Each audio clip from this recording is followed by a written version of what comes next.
Alright, everybody, so here we go with the last round. My opponent is having probably the best tournament of his life. He managed to hold his ground against multiple international masters and also killed a grandmaster earlier in the tournament. Needless to say, we're both pretty gassed out. We started playing chess at 9 a.m. in the morning, and currently it's 5 p.m. So I would say at this point, I'm just entering a flow state with the Jobava London, just going with my instincts and hoping to let you with a good taste after finishing this over the board series. Alright, everybody, so here we go with d4, knight f6. I, of course, play knight to c3, threatening to grab the center, which is why in about 70% of your games, opponents will step in the center. Which is what my opponent did after pausing for a little bit. I guess he was just considering ways to try to play something strange and get me out of book. But the problem is that I'm always in the book. Unless you play d4, b5, of course. Now, e3. This is important move order. I normally develop the knight as the last piece in the Jobava. And my opponent played the pawn to b5, which is actually very interesting. We had the same variation a couple of games ago, in case you've been keeping up with the series. And I'm going for the same. I'm repeating the line. So bishop d3.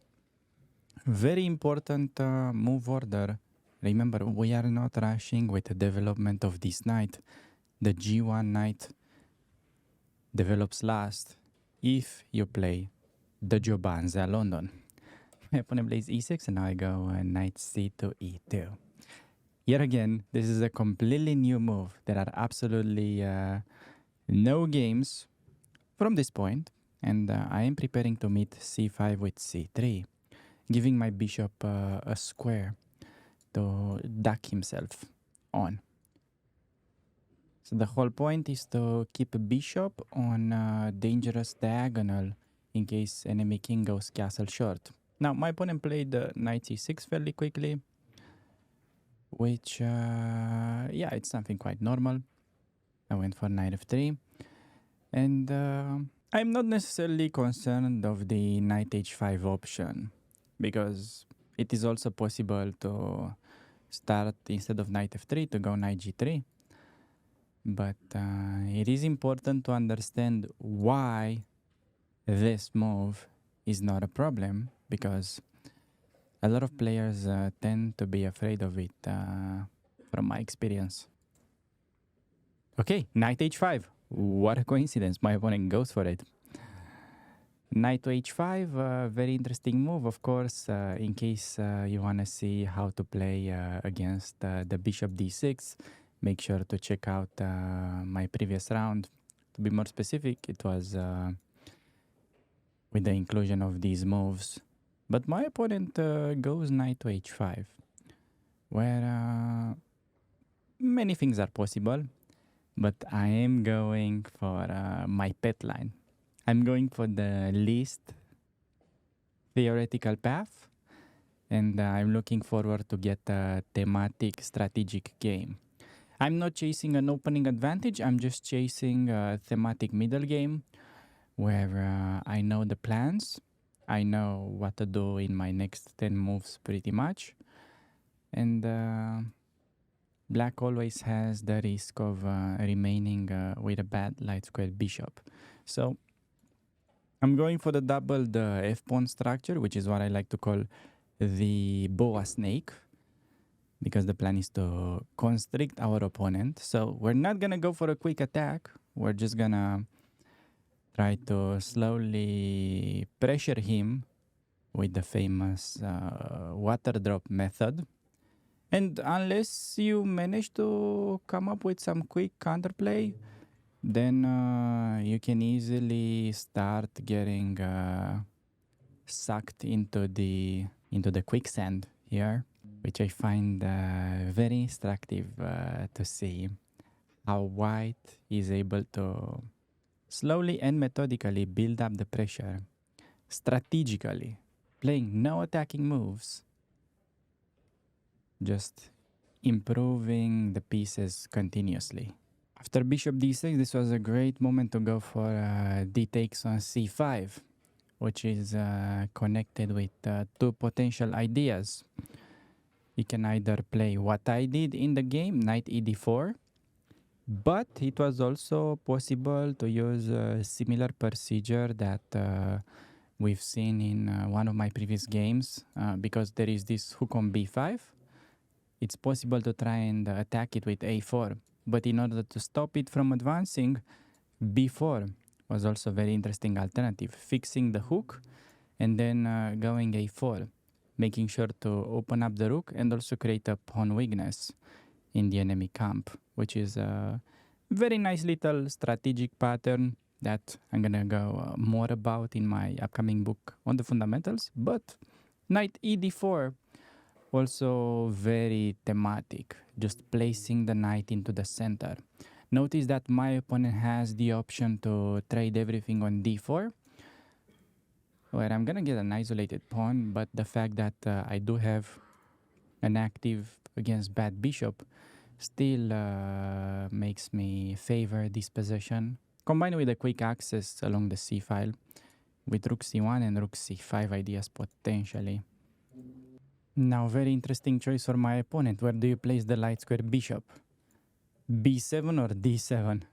Let me know in the comments which one would you choose, because one of them is better than the other.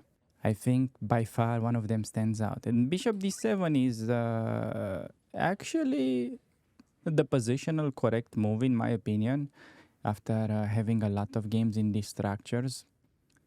Bishop b7, of course, it's very sort of natural to fianchetto, but you have to realize that the bishop from b7 staring into this pawn, it's gonna be kind of pointless. So on d7, the bishop will have more utility, as in after a knight trade, black wants to deliver minority attack with a5, b4. So it's very important that the bishop supports the pawn on b5 for a future minority attack, which can potentially save a lot of time. Otherwise, with bishop on b7, you can easily run out of any counterplay. So my opponent made a very clever strategic play. And I'm going rook e1, so simple improving move. Maybe threatening to go f5. So my opponent decides to go for a little strategic trap. Queen to f6, getting ready to meet f5 with e5 sidestepping. Of course, I was not born yesterday, so I just go queen d2, protect the pawn. But that would have been a tremendous mistake to allow this e5 idea, where black would have built a massive pawn center. So queen to d2, protecting the pawn and looking like I'm actually blundering. Black can take everything on d4, and I do not have a discovery. Now, I'll let you guys pause the video and try to come up with a move that I had it hidden in my pocket. Because in that position, I'm actually not sacrificing. I am planning to go rook takes on e6, which is a thematic trick for these positions, and no matter what you recapture with, I will get a discovery check and win the black queen. So my opponent double-checked that and decided to reposition his bishop. So bishop d6, attacking the pawn and trying to fight for the e5 square. Okay, pretty simple decision to make, g3. This is a key move for the pawn structure, because the newer players, whenever I recommend them to enter the double pawns, they're usually afraid that the pawn becomes weak. But it's never really a weakness when you can play g3 and get a pawn protected by a pawn. So f4 is never weak. It only improves your control over the e5 square. And it does in a way that also, because it's no longer placed on e3, it has gone to f4. Now your rook gets direct control to a strategic square on e5. Very important strategic central square. In the future, we will be able to play knight e5. So even though my opponent does have the bishop pair, this position is not easy to play at all. From my experience, I remembered some idea that, okay, this is an interesting twist of the boa snake structure, because normally the way it happens, black doesn't have a bishop pair. The way it normally happens is without a dark square bishop for them. So in these positions with bishop pair, I knew that black can sometimes get aggressive with h6, g5 if it's well timed. But yeah, at this point, didn't really seem possible anymore. So I should be the one calling the shots here, because black doesn't have an easy pawn break. a3, the famous water drop method. Just a useful move in general, considering that my opponent wants to play a5, b4 in the future. So I just make sure to slow that down while remaining very flexible. The point is that, okay, I mean, it looks like you have knight a5, knight c4 maneuvers available, but I can always just sidestep. I can play a move like queen e2. And not very clear what the knight is doing on c4. So that would be pretty time consuming. Now my opponent surprised me a bit with this rook fe8 move. It looks like he's preparing to go for the e5 pawn push. So it is not necessarily something that I can stop, but that does come with a caveat that it will create an isolated pawn on d5. Rook e3, a move that I really liked. I had vividly memorized the game by Berkesh Ferenc with the white pieces from the normal London, and I remembered he used this maneuver, and it's actually quite an important finesse for the position, because it's very easy to play a move like rook a d1, which is solid template move, just looking active, but doubling up for the e file right away is squeezing even more value. So rook b8 played by my opponent. I was actually surprised by this move. I was expecting him to go for e5, where after e5 I simply would have had to enter this endgame after knight c6, pawn takes, trade everything on e5, play rook e1. And this is a thematic isolated pawn endgame that I was very confident to enter, because I also prepared it for my upcoming Jobava course. But now, okay, I mean, I just go rook e1, taking away this option. Black can no longer break free. And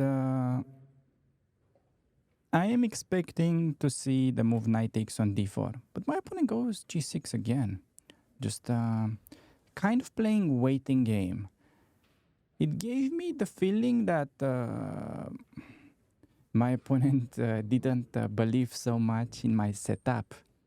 It felt like my opponent just wanted to make waiting moves, and at some point, what is white going to play for? Okay, whatever white plays for, maybe he just wanted to play counterattack game. But to me, it felt like he should have gone for something like knight takes on d4 and then a5, trying to get the minority attack going. But now he played bishop to c5. Bishop c5, so putting pressure on the pinned knight. And at this point, of course, I always have a simple retreating bishop move somewhere. b1, f1, wherever you decide to put it. But I started calculating a bit deeper, and I realized that this is actually a pretty clever moment to enter the clinches. So I go 95. 95, creating direct threat of knight takes d7, very difficult to answer. Also, looking to take on c6. So by playing attacking move, I'm actually cutting away two of the pressure pieces. So my opponent had pressure on the knight with his knight and the queen. Notice that after 95, these pieces will be completely removed out of the center. So 95 really well timed. Quite unpleasant for my opponent because it looks like you just have to capture in order to not lose material, which is gonna improve white's pawn structure. Keep in mind that in case of bishop takes on d4, it's possible to play either knight takes d7 or the symbol recapture. I wasn't sure which one to go for yet, but yeah, my opponent goes knight takes e5, recapturing with the pawn simply to undouble them, improving my pawn structure. And now we are entering a dream position. This is actually okay. What started as Jobava London turns out to be a perfect version of the French defense for white. Notice how black is dealing with the typical bad bishop. Okay, nice, nice position, but what to do next? How to mount the pressure? Okay, it's not so easy to figure out all the details during the game, so I decided to play the safer approach, or at least it felt to me like that during the game. I went queen e2. Queen e2 with the idea of simply trying to discourage my opponent from going a5, because on a5 I was planning to go b4, fixing the weak pawn on b5. So queen e2, more of a strategic waiting move that I felt like it's part of the plan, improving control over e5 while preparing this h5 push. Also keep in mind getting ready to meet a move like f5 with en passant, and we will have pressure on e6 already with the triple stack. Rook f8. Okay, so you can tell by the clock that my opponent is already about to enter time scramble with soon to be less than 2 minutes. King g2, using the water drop method. Not really showing my intentions. Maybe preparing rook h1, maybe not, but nevertheless a useful move. What to do as black? Rook e8. So with this queen e2 idea, notice that I've managed to convince my opponent that there is no business to be made on the queen side, which, yeah, he should have definitely organized that push somehow. But now I get the free hand and I decide to start with f4. I wasn't really sure how to play it yet. My opponent played f6. So f6, just trying to do something. Keep in mind that you cannot just play waiting chess as black. Already there is danger on the radar that I play g4, g5, h5, and then I switch all the heavy pieces towards the h file. And then I open whenever I want, plus infiltration will happen no matter what you do. Or another idea that I can go for is h4, h5, and then h6. If I manage to trap your queen into the corner, I can switch the game onto the other side of the board. Looking forward to break with a4, and with your queen out of the game, it feels like I'm playing with extra piece. So understandably, my opponent tries to complicate the matters by going f6. Now this is actually a pretty funny moment because I was convinced he will take on e5. But in case he would have played f5, I would have gone en passant. So it was kind of strange of me not to take on f6.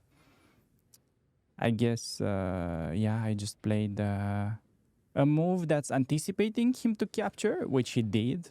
I mean, somehow I guessed he will do it, but he was not forced. He should have tried to block with f5. But after we take with the rook, you will see why the previous bishop c2 is possibly the game-winning move. It's a little bit hard to see from the distance, but I'll let you now pause the video and find the winning maneuver for white. Because at this point, I had the feeling that, okay, according to the computer, this should just be a massive advantage. We have clear target, the backward pawn. But as it happens in these scenarios, it's actually very typical. I've looked at a lot of examples like this for my upcoming strategy book. Whenever there is this case of a backward pawn on e6, it's usually not the backward pawn itself that drops, but the guy nearby. So there could be motives involving the pawn on d5. And notice that I have ideal scenario. I have max pressure on e6. Only possible way to improve would be to somehow teleport c2 bishop to h3 so that it also has pressure. But it wasn't really something that I could get quickly. So I decided to go for this bishop c2, realizing that after bishop b3, hello, rook on e8, bishop d5. On the radar, motifs with the pieces around the backward pawn. Bishop b3, I was actually very proud and happy to find this move. I just looked for a weird play that should work somehow, basically. This is just, okay, not a super logical find. I had to spend some time, energy, and use my intuition. But this way, I was able to start taking into consideration such a move. And once you look at it, it becomes obvious. So bishop d6, I mean, simply retreat. And the problem is that you can never move this rook, as that would allow knight takes e6. And you don't have enough time or pieces to properly protect e8. So bishop takes d5, just impossible to stop, which is such a rare idea that you simply attack a pawn, and in a normal position, opponent doesn't have a way to defend. Queen f7. Okay, queen f7 protecting e8 once, but not gonna be enough. Bishop takes d5. The crowning of white's superior strategic play. Rook takes e8, bishop takes, and now we are entering conversion mode. So switching gears from attacking to endgame.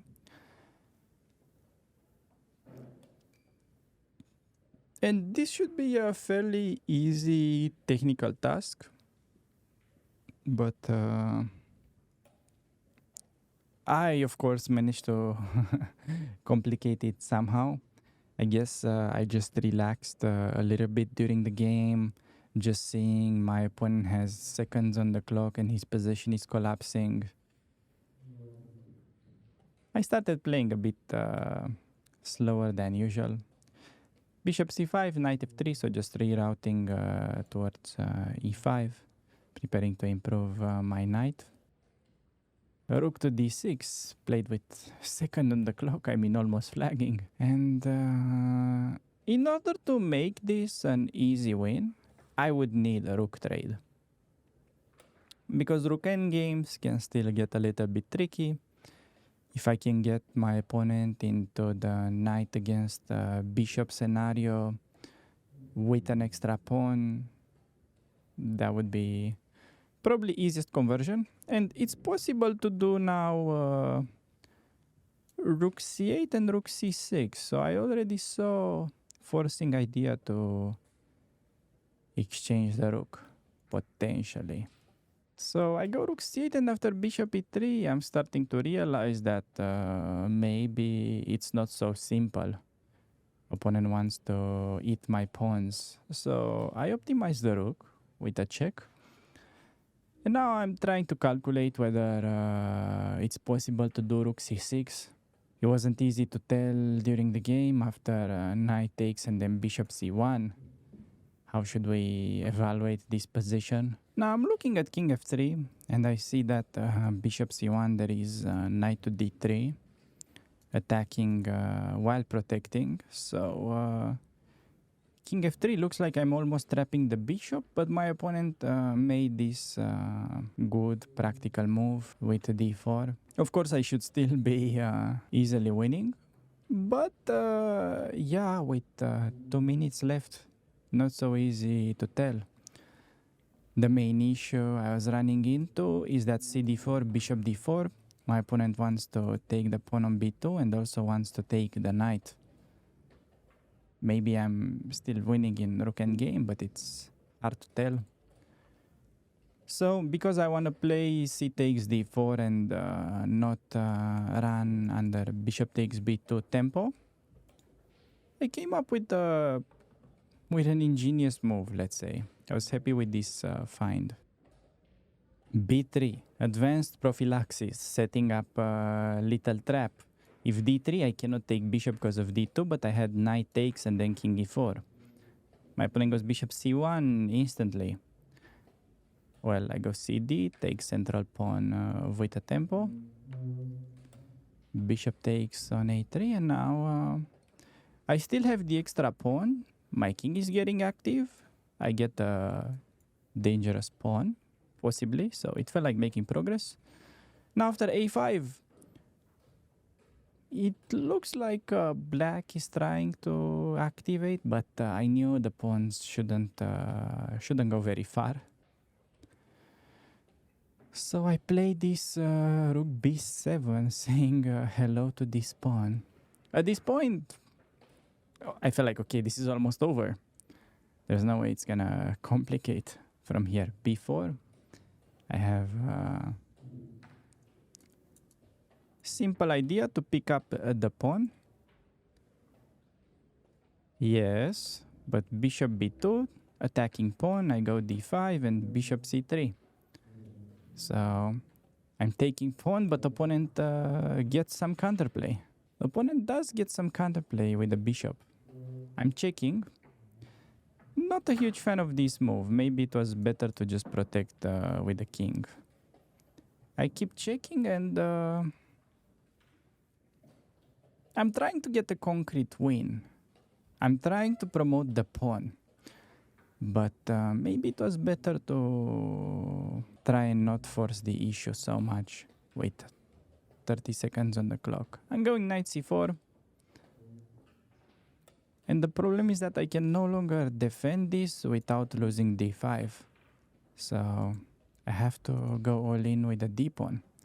I go g4, of course, to sacrifice the pawn while not allowing isolated pawns. And now d6. This is still okay, what I did. Just gets a little bit messy. And now my opponent played a great practical chance, which I saw, but after h5, I completely forgot that I can do rook a5, rook h5, which is a move I would see instantly online, but over the board, I had some problems with awareness of long moves. So I'm starting to panic a little bit, only 10 seconds left. Leaving off the increment. I just wanted to go king g6, win this pawn, and play for checkmate somehow.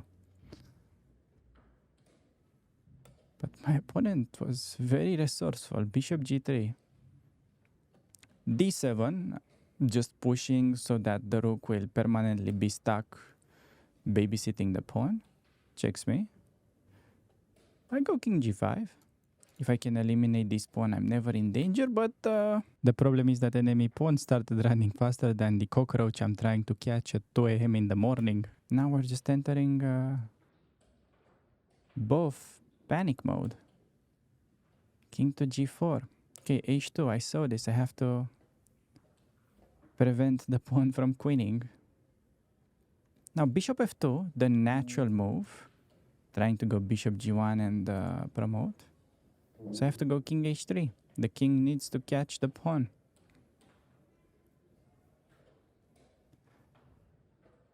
Now, I felt like I messed it up a bit during the game, but okay, didn't feel so dramatic like chess.com eval.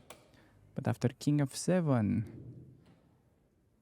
yes, at this point, I got lucky with this knight e5 move and I'm threatening multiple forks. King e7, problem is that it allowed another fork.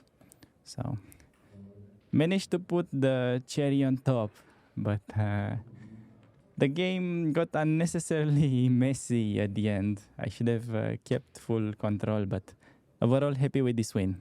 Now, you guys are probably curious about my end result. So to catch you up to speed, I might actually also do an aftermath video when I'm going over, let's say, the result and catching up with my future plans on the channel. But I started as number 28 in the tournament and I finished in the 40 position with almost like 300 players in the tournament and more than 10 grandmasters traveling not only from all across Europe but from around the world.